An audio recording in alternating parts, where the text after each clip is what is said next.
Para dar un ejemplo, hablaremos sobre el concepto realmente espiritual de la comunión, la transubstanciación de pan y vino en cuerpo y sangre de Cristo. Y veremos que tal concepto espiritual de la comunión no aminora en nada su valor y significancia. Lo que vamos a conocer será un concepto espiritual de acuerdo con el antiguo modo de pensar cristiano, cuando hasta la primera mitad del medievo todavía reinaba entre los hombres un pensamiento más espiritual.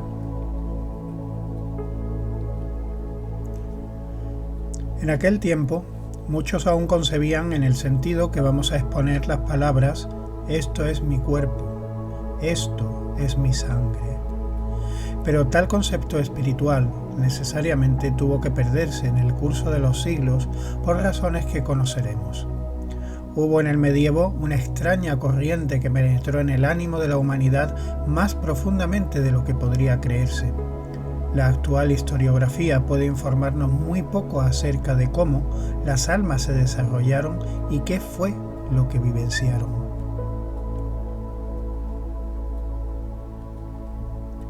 A mitad de la Edad Media, afectó a las almas cristianas de Europa una corriente que penetró profundamente, dándole de forma forzada una nueva interpretación de la Eucaristía en un sentido materialista.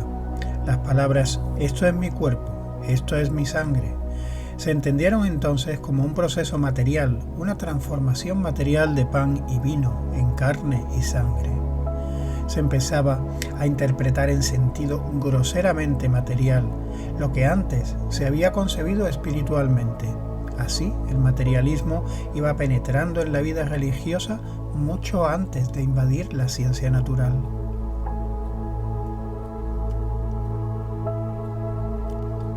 Otro ejemplo significativo es que en el medievo se llegó a interpretar el Génesis, tomando los 6 días de la creación en el sentido de nuestros días astronómicos de 24 horas. Una teología consecuente nunca lo hubiera interpretado así, habiendo sabido dar el justo sentido a las palabras de la Biblia. Hablar de días de 24 horas con respecto al Génesis realmente no tiene ningún sentido. ¿Qué quiere decir un día? Es el tiempo que emplea la Tierra frente al Sol en dar una vuelta sobre su eje. Únicamente se puede hablar de días en el sentido actual si se toman en cuenta las condiciones que actualmente determinan la relación recíproca en el movimiento del Sol y la Tierra.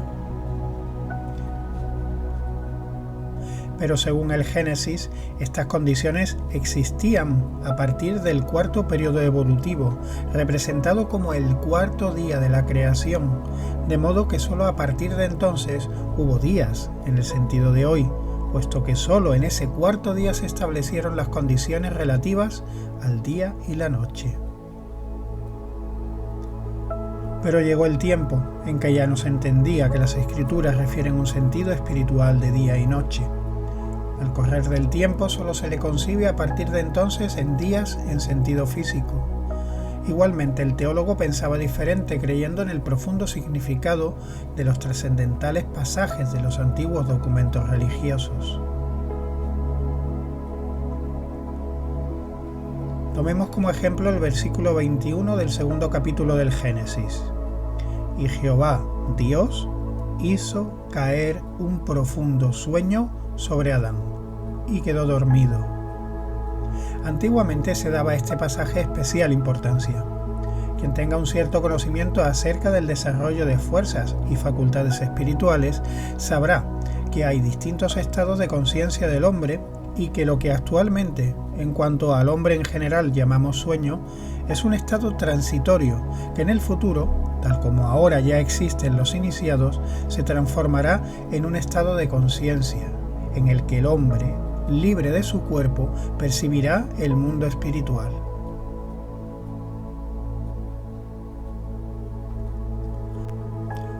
Por esta razón se explicaba: Dios hizo caer un profundo sueño y el hombre percibió lo que con los órganos sensoriales físicos no era capaz de percibir.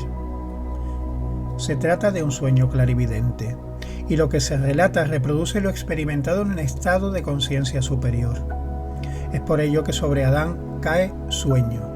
Así se consideraba antiguamente, y entendían que en un documento religioso no se haría mención a este hecho si no fuera la primera vez que caía en ese sueño. Se nos hace ver que se trata del primer sueño y que antes el hombre vivía en estados de conciencia en los cuales percibía constantemente procesos espirituales. Podemos ver cómo en tiempos pasados hubo interpretaciones totalmente espirituales de las Escrituras y que lo que en la Biblia actualmente es combatido por los racionalistas ha sido introducido por el sentido materialista cuando éste surgió, de modo que en el sentido materialista creó lo que ahora él mismo combate. En estos hechos hemos de buscar la causa de haberse perdido la verdadera, genuina y real comprensión de los documentos religiosos. Si la ciencia espiritual cumple con su misión de revelar los secretos que se hallan detrás de la existencia física, se verificará que esos secretos son los que se describen en los documentos religiosos. El materialismo trivial exterior, considerado ahora tan peligroso, es el último paso del materialismo que acabo de describir.